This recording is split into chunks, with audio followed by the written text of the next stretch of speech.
Welcome, everyone, to Better Business Conversations, which is a series by Practice Better where we address key business topics to support our community of health and wellness practitioners. We're really excited today to welcome Lauren Schoenfeld to today's conversation, where we'll be discussing building your email list. We're going to be talking about what they are, why we need them, and some practical tips to get started. So with that said, let's kick things off. Laura, I will let you introduce yourself. Yeah, hey everybody. So I am a registered dietitian.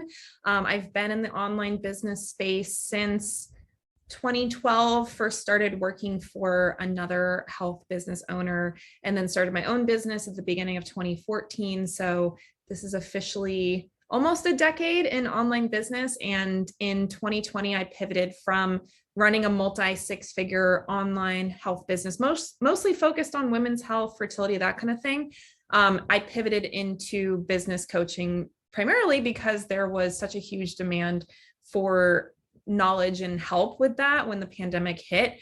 And since I'd been doing it for so long at that point, it just was a natural evolution for me to be starting to help people. So the past 2.5, 3 years, we've gone all in on supporting other health and nutrition business owners to start, grow, and scale an online business. Everything from getting really clear about your niche and your offers and your one-on-one strategy, all the way to launching group programs and scaling your business past private sessions and really being able to serve people one-to-many. So that's a very nutshell bio of mine, but I would say that my passion is really helping health professionals create a business that allows them to support their life and their well-being. I just had a baby. As of this recording, she's just a little over 7 months old. So I've definitely had a very much deeper understanding of what the necessity is for having that work-life balance. It's gone from a nice to have to a must-have with the baby. And so I'm even more passionate now about helping entrepreneurs have that balance and also make really great money, because I don't think you have to choose between having a life and having a successful business. So that's the nutshell version of me. Yeah, thanks so much for sharing and being here with us. It's always nice to connect to a really heart-led practitioner and business owner. And I'm really excited to dive in today about talking about building an email list. I firstly want to establish kind of the importance of building an email list. It's another thing on our to-do list as busy business owners and practitioners. So can you tell us a little bit about why we should build an email list, what's in it for the practitioner, putting in that time and effort to build and nurture a list? Yes. And one thing I will say about an email list is the belief that it has to take a lot of time, I think, is something that is what holds so many business owners back from doing it. And I don't know if it's because they think it has to be this perfectly crafted, beautifully designed email. A lot of the business owners I work with and friends of mine that do email as a core marketing strategy, they might spend 5 minutes writing an email to their list. So just knowing that that's possible, that it doesn't have to be this super involved process, I think can help us all kind of relax a little bit about, oh my gosh, it's another thing to add to my to-do list. And I also want to look at email as being possibly the most important part of your communication strategy for your audience. As I mentioned in my intro, I've been online doing this stuff, this work, since I started my blog in 2011. So really, I've been creating content and communicating with an audience for over 12 years now. And I will say there's not a lot of stuff that's stayed perfectly consistent since then, except I will say email marketing. Email marketing is one of the few things that has not changed. And not to say that it won't change, not to say that there might not be some things. I mean, I will say, okay, like Gmail folders and that kind of thing. There's been some changes, Apple privacy opens, all that stuff that maybe makes it a little harder to get into people's inboxes. Those things have changed, and I'm sure they will continue to, but email communication and being able to connect with your target audience, with your ideal customers via email is the strategy that those of us who have been online for over a decade now have been using. So you compare that to something like Instagram, TikTok, Facebook ads, like all the different additional ways of communicating with your audience that have come up in the last 10 years. yes, those are valuable, and I'm not saying you shouldn't explore or use those, but they have not been around as long, and also they are quite unpredictable. I know that one of the common complaints or frustrations that I hear from my audience is that social media is hard to keep up with. It's, you put all this work in creating beautiful content and nobody sees it. The algorithm is, completely unpredictable and changes all the time. So there's all these elements about social media that make it frustrating and challenging and hard to keep up with in a lot of ways. Versus email, there might be some things that have changed a little bit, but honestly, it's not this rapidly transforming platform that you have to be almost studying on a month-to-month basis to keep up with. So I feel like email at the least is a much easier platform to work with. And the other really interesting thing about email is open rates and how many people you can connect with. So if we're looking at something, I'll just use Instagram as an example because that's the core social media platform we focus on. And I will say we're happy if we get like 10% of our audience connected with our content. And when I say connected, it's like they hit like or they watched it. Like even looking at our Reels views, if 10% of our followers watch a Reel, I'm like, oh, that connected with people, right? Versus our email, we are seeing somewhere between, depending on the list, depending on the content, the subject line, anywhere from 30 to 50% open rate on emails. So that means up to 50%, possibly more, of our audience on email is actually seeing the content that we just put out. So I just want people to imagine if every time you posted a Reel or every time you posted a carousel or a TikTok video or whatever content you're putting out there, imagine if 50% of your followers saw it and engaged with it. I feel like most people would be like, that's amazing. That would be fantastic. Not easy to do. And honestly, unless your audience is quite small, it's not likely because of just the way that social media platforms work. Versus email, you have so much more influence over how many people can see your stuff. Even a first pass email going out can, like I said, have that 30 to 50% open rate. And then you actually can have data that says who didn't open it, and then you could resend it to those people and even get more eyes on your stuff. So I just think email is one of those things that's underrated. It's not as flashy. It's not as, people aren't just like scrolling through their email for fun. So I think it's really easy to focus on things like social media. But I feel strongly that getting your audience off of social media or wherever else, I don't really know necessarily where else, maybe a podcast or something, anywhere you're creating content, getting them off that platform and getting them into an email list is something that should be a high priority and can massively grow your business in a much shorter period of time than trying to grow this huge social media audience. Thanks for sharing that. That's so insightful to have actual numbers to compare and to think about when we're comparing where to market our business. Social media is so much more flashy, and I think people think more engaging. And I think some people have like a bit of a mental block asking someone to sign up for their email list, but I think we'll get into some practical ways to actually encourage people to do that in a really natural way. And I know this has, been a part of your business for a really long time. So kind of delving into that same vein of social media compared to email list, I'd love for you to weigh in with your experience. How does your email list convert compared to other popular places that you might be mentioning your services or promoting events? How are you actually, selling on a platform like email versus social media? Mm-hmm. Yeah, so we primarily use email when we're doing a launch for any of our programs that we have. Yes, I post about it on social media just because I know that we get sales off of social media, and I know that there's some people who have found us through social media. So I'm not going to not use that as a tool. But that said, if I am choosing where to put the most amount of energy into content planning for a promotion, it's through the email list. Usually with the email, that's where the content's getting created, and then we'll take that email to then inspire other content, but it's the one that I've spent the most time looked at the content, rewritten it, redone the subject lines, looked at the data to make sure, okay, do we need to improve these emails? So that is definitely where we spend the bulk of our energy with our promotional content.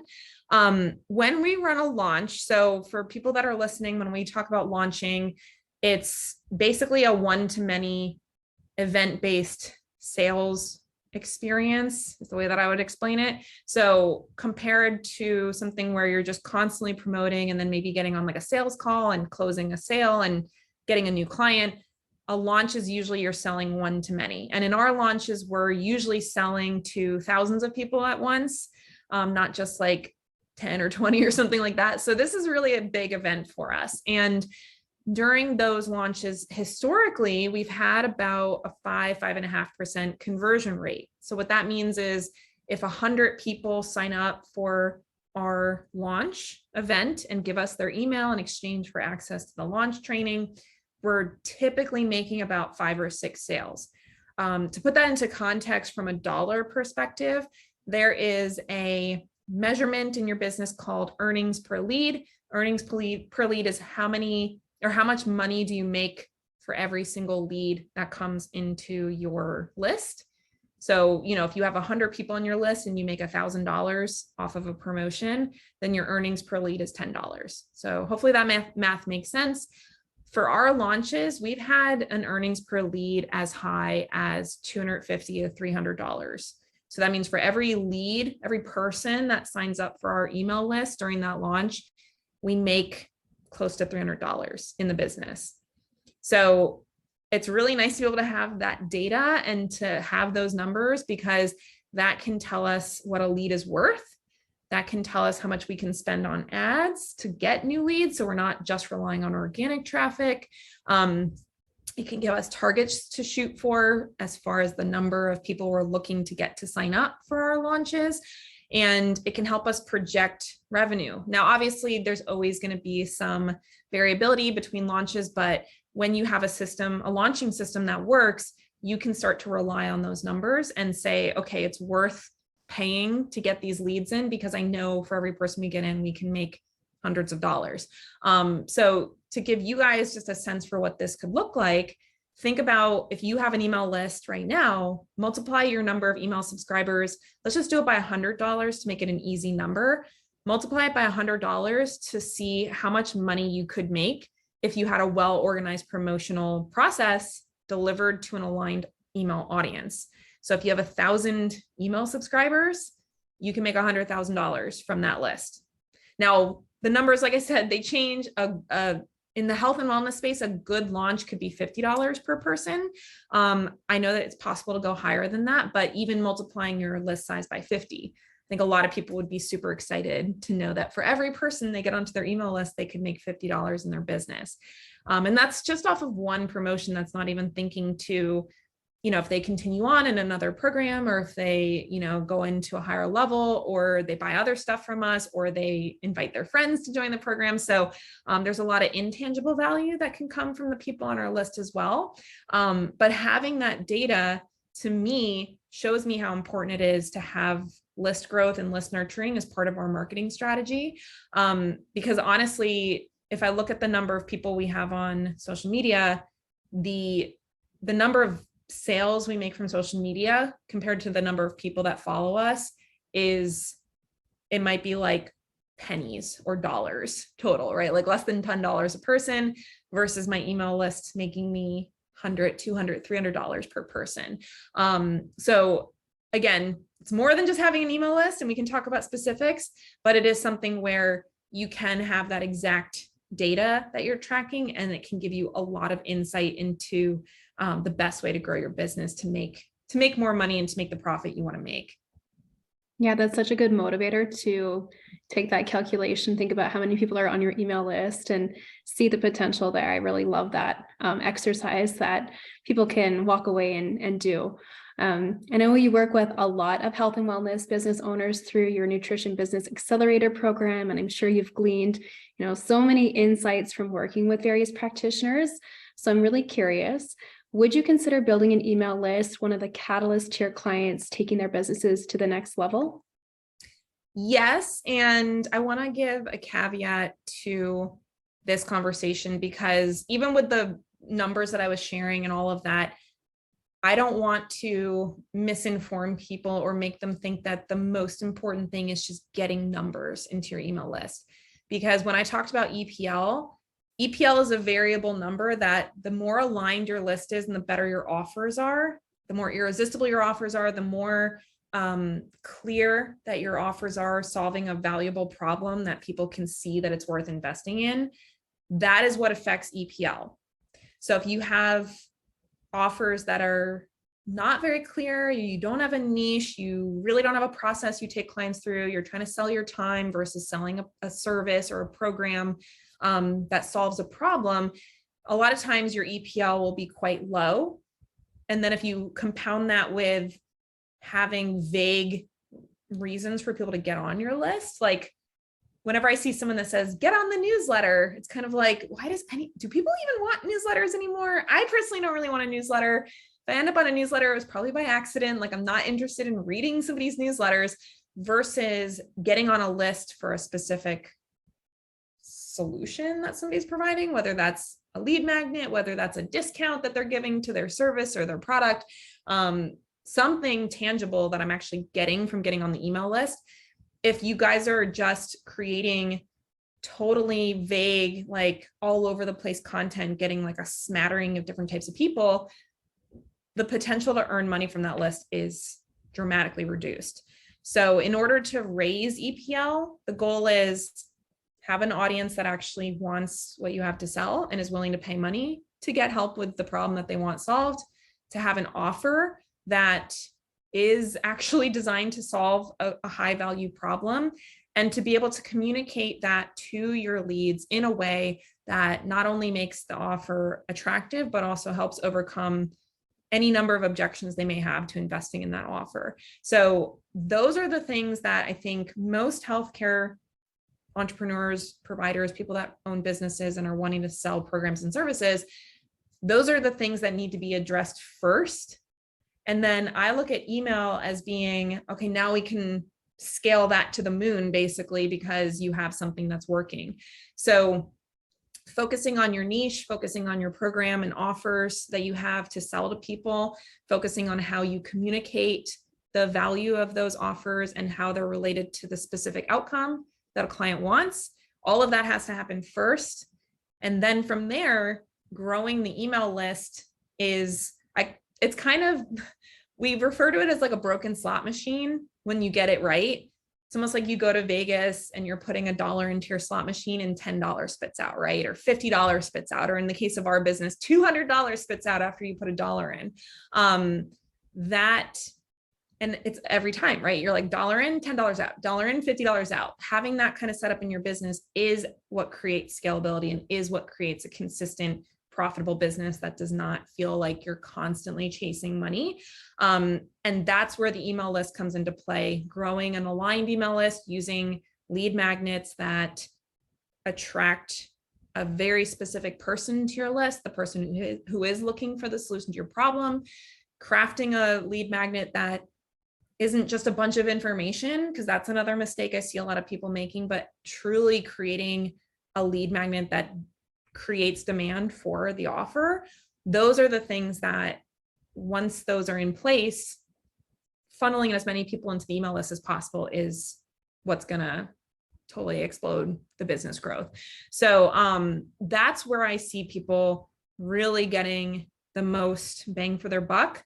I have one client who has been writing a weekly email for years now. And she I think at this point, she has more than 100,000 followers on Instagram. But when we started working together, it was under 20K for her account.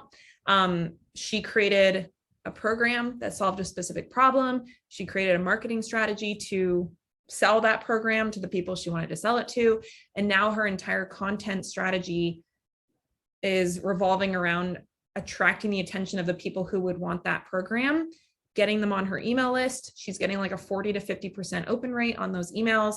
And last I heard, she had done, I think it was like 500 grand in a year off of I believe it's under $300 product for her business.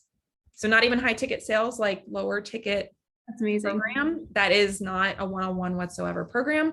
So that's an example of someone who built stuff in the right order. Not to say that she wasn't growing her audience all along the way, but having 100,000 followers would not lead to a $500,000 or revenue on a product without all of those other things in place. So that's what's possible for people when it's done in the correct order. And I look at email as being just one piece of a bigger process to make that possible for your business. Yeah, I love that you've shared some of the foundational work that needs to happen, and then going out to attract an email audience and building that list and scaling it, like you said, to them, because then the potential is basically limitless. And then I guess kind of the next step, like you talked about, you mentioned that you have the client who's sending a weekly email. There's the nurturing side of it, and actually keeping those people engaged and, not unsubscribing and opting out of your emails. So do you have any tips when it comes to formulating a plan once you've got that nice size audience? I mean, we're always going to be wanting more and more people to join, but what's the right tips to keep people engaged, reading your emails, actually opening them, and not unsubscribing or opting out? Well, just to reframe the belief that unsubscribing is bad, because I think sometimes that's another fear people have. They don't want to see a bunch of people unsubscribe. I personally don't care if people unsubscribe from my email list. The reason I don't care is because if somebody unsubscribes, the likelihood that they were ever going to spend money with me is pretty low. And I don't really want to be sending content to people that are not interested in what I have to say. So it doesn't bother me. There's so many reasons why somebody might unsubscribe. It's like to make a story about it or to feel like, oh, something I did was wrong. Like if people are not unsubscribing from your emails, either they're not seeing them and they're just not even opening them, or you're not sharing anything interesting or polarizing or remotely controversial that would maybe drive an Nothing to unsubscribe. get them off the fence either direction, right? Yes. Yeah.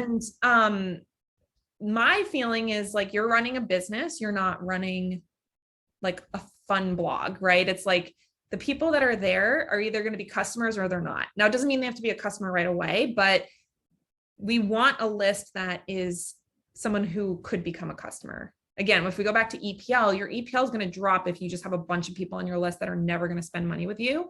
So putting out a lot of content on a regular basis is something that will create more unsubscribes, but it'll also connect more with the people who are actually interested. So that's one thing I just want to make sure people are not creating content to avoid unsubscribes. You're creating content to connect with the potential buyer. And a lot of times that content will divide, as they say, the sheep from the goats, right? It's like the people who really are interested and want to learn more and want what you have to share versus the person who, even if they don't like you, like even if they're like, this person's annoying, or, I don't like how she writes, or we sent an email out recently that had like a Lord of the Rings meme and someone sent a really angry email back about it. And it's like, literally, there will be people who do not like you because you used a Frodo meme. So it's one of these things where the more you can express not only who you are as a person, but also a very clear path to a solution and speaking to their questions, speaking to the things they're wondering about, speaking to the things that they need to know, want to know, helping them shift beliefs that are holding them back from getting results.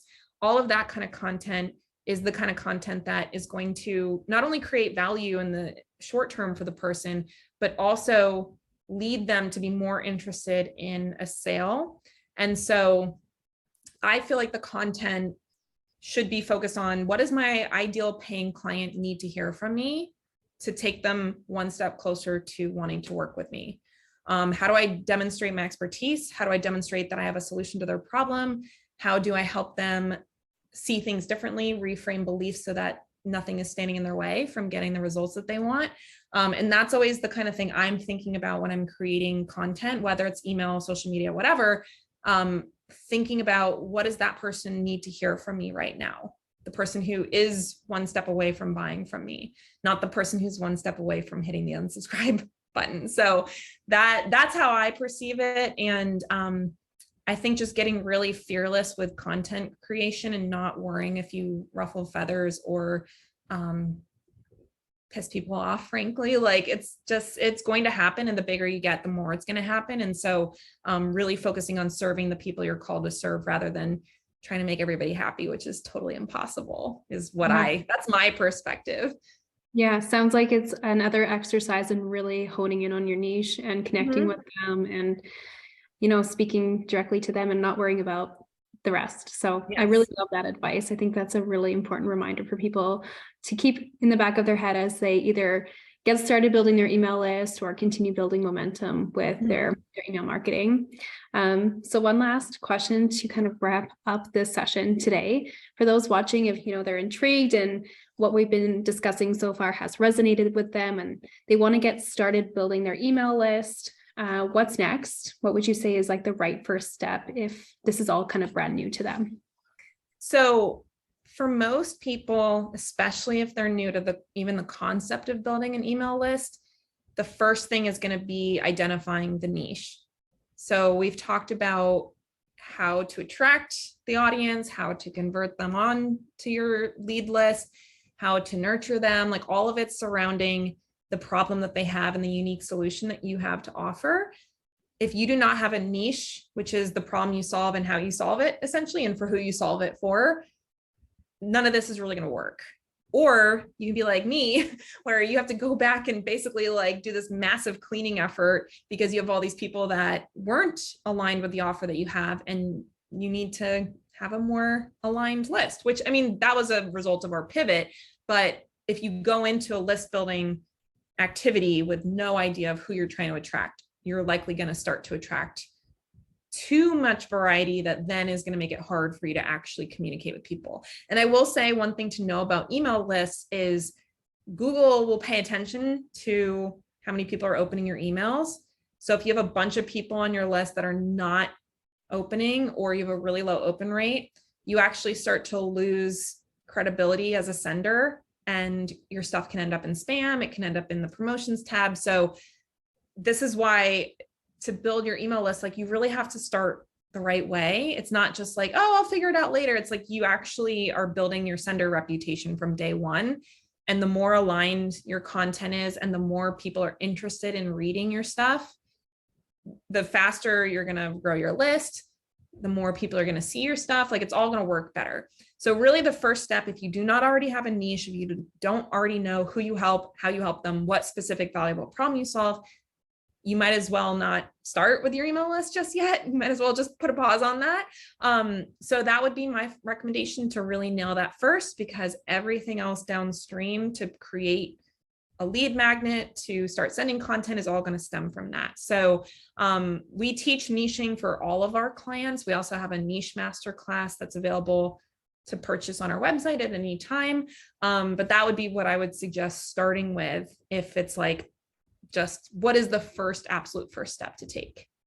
Yeah, that's great advice, because I imagine that once you do get to that point where you're landing in spam folders and promotion tabs, that it's a little bit harder to go the other way, potentially, to get back in that primary inbox. Yeah, I mean, it's fixable, for sure. Like we just did a whole fixing effort, but it took like 3 months and I had to hire a consultant to do it. So not that there's anything wrong with that, but like if you're a new business owner or you don't have the resources financially to invest in a consultant to come fix it for you, building it the right way from the beginning is always going to be a little cheaper and easier. Yeah, no kidding. Well, thank you so much for joining us today. We really appreciate having you on and sharing your expertise. I'd love to share with the audience where they can connect with you and learn further and explore more of this with you. Yeah. So the way that we serve clients for all of those things, from niching, program design, offer creation, and audience growth, lead magnets, the whole shebang, that's inside of our Nutrition Business Accelerator program. If you go to nutritionbusinessaccelerator.com, you can learn more, get on the wait list. If we're open for enrollment, that'll be the link as well.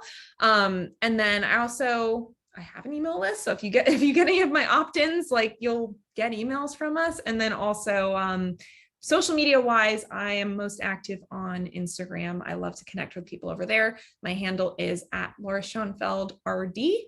So the RD stands for registered dietitian. And I like to be posting silly videos and just stuff that makes learning about business as fun as possible. Oh, awesome. Thanks so much, Laura. We'll chat with you again soon. Bye. Yeah, thanks for having me. Bye. All right.